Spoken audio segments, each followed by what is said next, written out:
Hello, my name is Justin Bretschneider. This is my game, Clock Runner. It is the second game I made in the Unity game engine. I made everything in this game with the exception of the textures and the sound effects. I am an aspiring game designer. I know how to model and do a number of all the other required things, but game design is my focus, and as such, the things that I've made in this are not as polished as I would like them to be. However, I was the only person working on this game, so I had to make do. So, let's get to the game. Your character is the little spinning ball there, and as the instructions above you say, pressing A and D moves your character left and right. Over here, we see some of the story of the game, which I mostly just added because it amused me. Here is a rather blatant sign telling you how to get to the next level. Go in, and we're in the tutorial level. Over here, find an obstacle you can't go through, look up the instructions, press W, you can jump. Which also shows you that those instructions are in fact behind you. Just like the cogs back there, you cannot interact with them. Over here, we try and jump and can't make it to that platform, so we fall down here. Nothing down here, just platforms to let you jump back out. You read the instructions, you press S, and jump even higher. Downside being that you're very floaty, so you'll be up in the air a lot longer. This, as the description says, is an ammo drop. When you touch it, you get ammo, as indicated in the top left-hand corner. Now we come over here,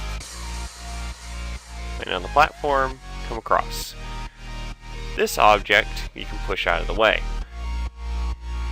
I have color-coded most objects in this game, so green objects you can move around, blue objects move, yellow objects are stationary, and red objects are just part of the level. And purple objects have another property. As the sign says, you cannot move a purple object, but as the sign says, if you shoot them, as you can shoot in both directions, something happens. They are interactable. Now, if you fell down here, since this is just the tutorial level, I did allow the player to have another way back up. As long as they can get back over here, they find another lift. We use that first lift, which takes them back where the green block was. And we jump over another green block. This one we can't move side to side. But there's a button over here. We shoot the button, launches the platform. Since most of the things in this world are affected by gravity, it comes back down. Go over here, shoot the button again, platform goes up, we go over here. There's another ammo drop. Collect it, get some more ammo. As the sign indicates, these things are enemies. I call them patrollers. They move within a preset area at a preset speed. Very predictable, very easy to dodge, very easy to shoot.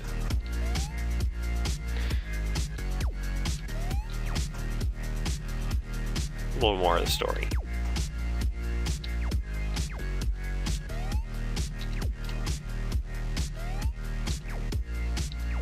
Again, the enemy is purple, it can be interacted with. This, however, is yellow, which means it won't move, but it can't be interacted with. As the sign indicates, it's an enemy, so it can hurt you, but it doesn't move, so it's easy to avoid.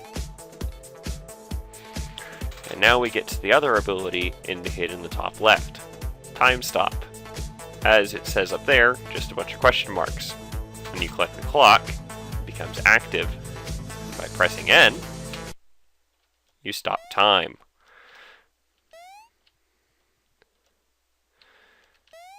Now, the enemies can't hurt you in time stop because, well, time is stopped. And as you see in these blue cogs, I can interact with them. However, time is stopped, so even though this object is green, I can't move it until I restart time and push it out of the way. These crushing blocks, however, I could not get past them in time if I just tried to run it. However, by coming over here and time stopping, I get through them with incredible ease. Starting back up time to push the block out of the way, and we proceed. As the sign indicates, not everything is stopped in time. The blue gears, however, are, so let's just stop them to make it easier to get through. As you see by its continuing to spin, the killer enemy, as I forgot to mention its name earlier, is still moving, which means it's still dangerous. You cannot stop it in time. So, no matter what you do, they will still be able to kill you if you touch them.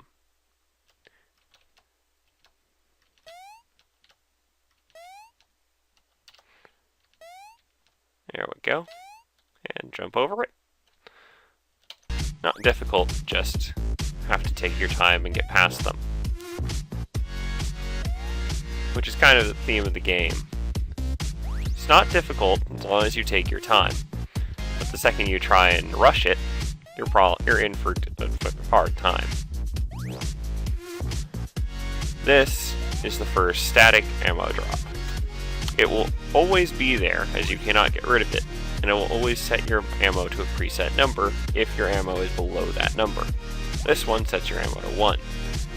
Coming over here, we're on a platform, we see that, we shoot it, we get launched up. Come over here, find the next door to the next level. Now, as you can see in the top left, time stop is no longer active. As such, we cannot stop the patrollers from moving. Come over here, however, and we get some ammo, or we can start killing these patrollers. Simple enough. Over here, preset ammo amount. Jump on the platform, hit the button, see the next platform, get over to it, see a killer, which if you mess up, would kill you. However, if you jump at the right time, you get over to the next platform, the next button, see some more killers, jump to the next platform, and so on. Now we jump up here, and up, up. Another ammo drop, and just a fun little cog pathway that I thought up.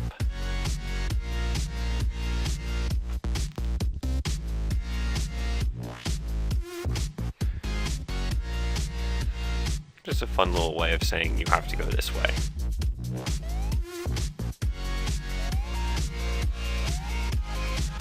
This is the next type of enemy, which I call the runner.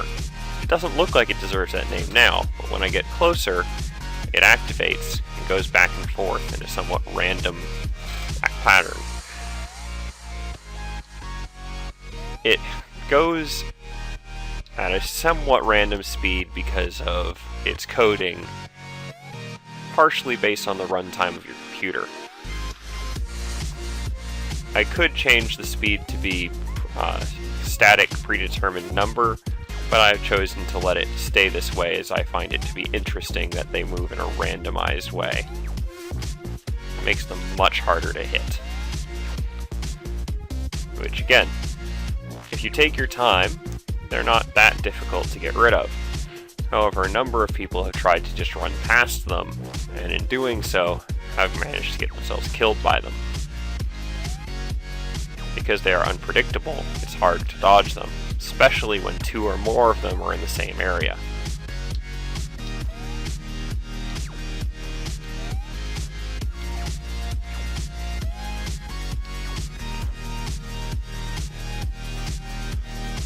And on to the next level.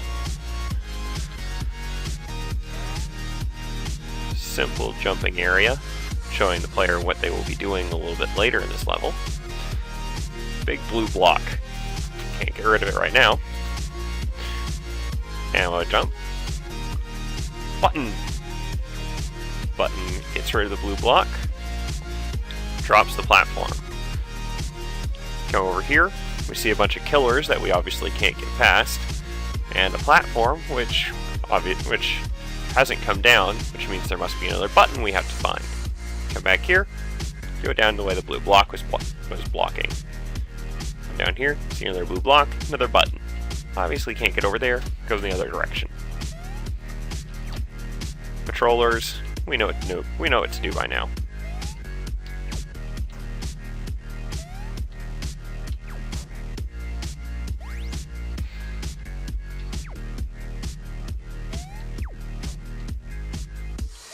Basic blockade to keep you from pushing the button too early.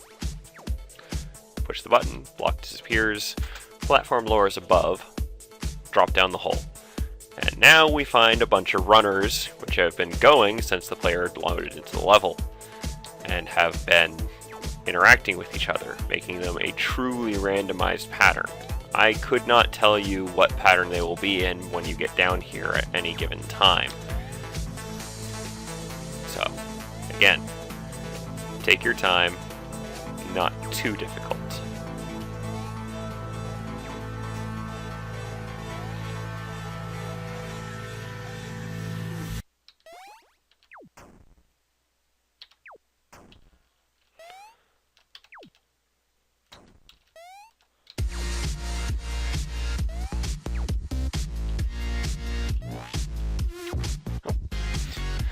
As you can see, they come at you rather suddenly.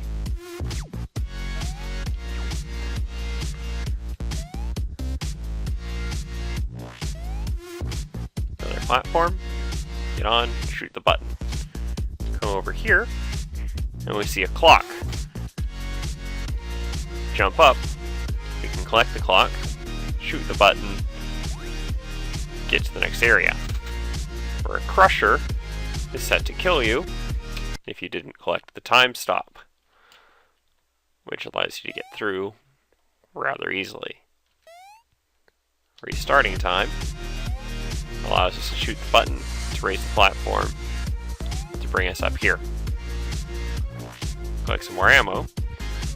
Normally this situation would be very dangerous, as jumping through the killers is not an easy thing to do. Before, we were able to do it because we could easily rest on the area we were at, especially with a patroller around to try and kill us. However, with time stop, the patroller no longer is a threat, and we can focus on going through the killers. Simple, but not everyone thinks of it.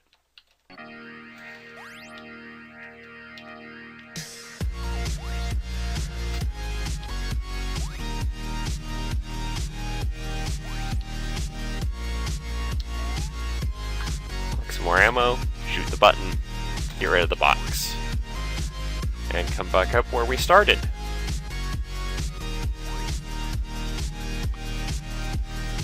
Where the platforms that we saw before have now all been lowered as we hit all the buttons along the way.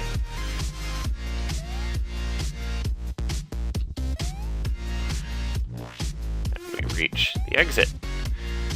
And that is my game. As I said before, this was the second game I have made in the Unity game engine. My name is Justin Bretschneider, an aspiring game designer. I hope you enjoyed my game, and I hope you will look at more things that I have done. If you've seen this on YouTube, then there is a link to my website in the description. If you saw it on my website, then feel free to look at more of the things that I have done. Thank you for your time. Goodbye.